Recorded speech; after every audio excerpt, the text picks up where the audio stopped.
So we have both lived here in this Victorian house for over 6 to 7 months, and we wanted to talk through some of the pros and cons of living in this house in particular, what it's like to live in San Francisco, and where we're going next. Come on in.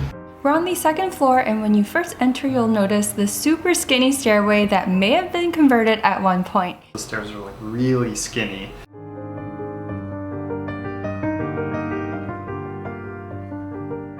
The bedroom is at the front of the house with huge bay windows and tall ceilings. We're on a corner of the street and we have windows facing both west and north. It gets amazing natural light during the day, and in terms of color scheme, we went with modern grays, whites, and accents of navy blue.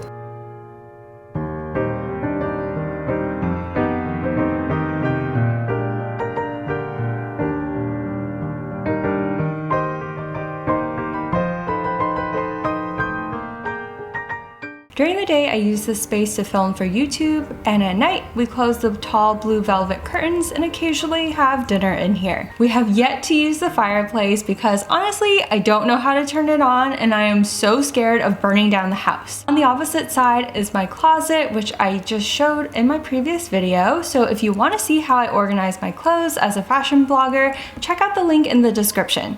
On top of the mantle, I have a glass vase of pampas grass and a gold foiled map of San Francisco, and of course, a pink chair. It's been over a year of living in a pandemic, and we wanted to live in a place with more space and more light.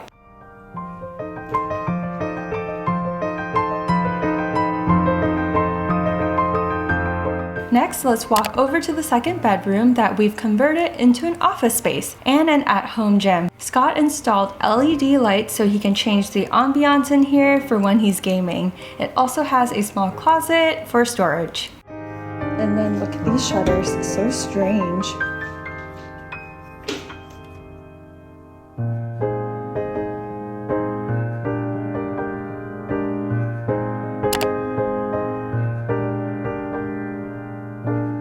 Moving along to the bathroom, it's on the smaller end. It has white tile floors, marble countertop, a tub, and shower. Immediately, I knew I wanted to swap out the curtain with a boho design and beige tassels. It really allows the light to come through. Another strange thing is the chimney actually sticks out in my bathroom.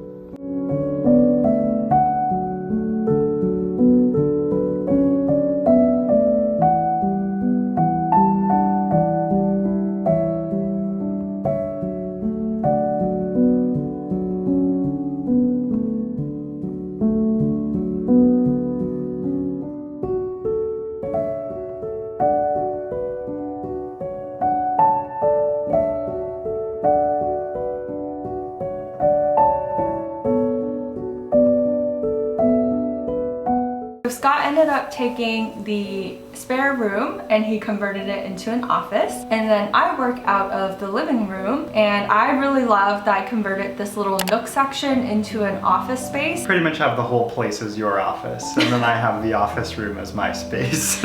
I mean, welcome to my office space. It's located in the living room. We have these large yellow velvet curtains that section off the space. My favorite part about my office are the large windows. In my previous apartment, it was so dark all the time, and this space just makes me super happy to edit videos, and I get super inspired. The best part is, any time of the day I can see the park and I can see dogs walking by, and it just makes me so happy. The living room is very spacious, and we have a large gray sectional sofa, table that slides up to allow for eating for when we're watching Netflix. Here's the doorway that leads to the backyard and laundry room, and let me just say, it does feel a little bbit haunted. There's also a back stairwell that takes you down to the laundry room. And then there's also a tiny backyard, but I almost wouldn't even call it that. Yeah. It's the garbage dungeon. It's connected to our neighbor's backyard, so sometimes we see them there, but sometimes we don't. I've never seen the neighbors. They're like ghosts.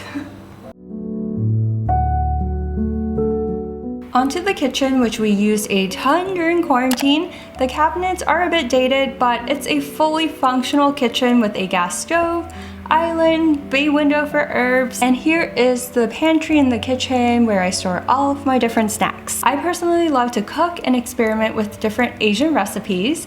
The island was perfect for fancy dinners at home with a view of the city.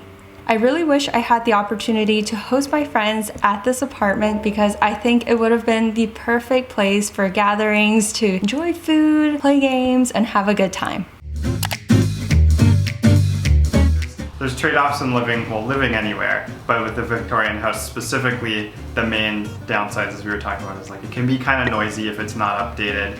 You're probably going to be like a little bit of a funky layout because they would have upgraded or like modified it over time, so it's not like always super well thought out. I think this one's well done, but I've seen somewhere like the layouts are like, I don't know who came up with that. Freezing during the day and at night, just because these walls are not insulated. Unless it's been updated, which most of them won't be. The old house, like creaky floors, creaky windows. And it's so cold in here. The rent here is not cheap. In total, we pay $4,000, so split between the two of us, $2,000 each. And that doesn't even include utilities, garbage, or internet. But you might be able to get it for cheaper now though. Oh, true. Because one of the things as well is there's like so many empty apartments. Like we've constantly been seeing people move out.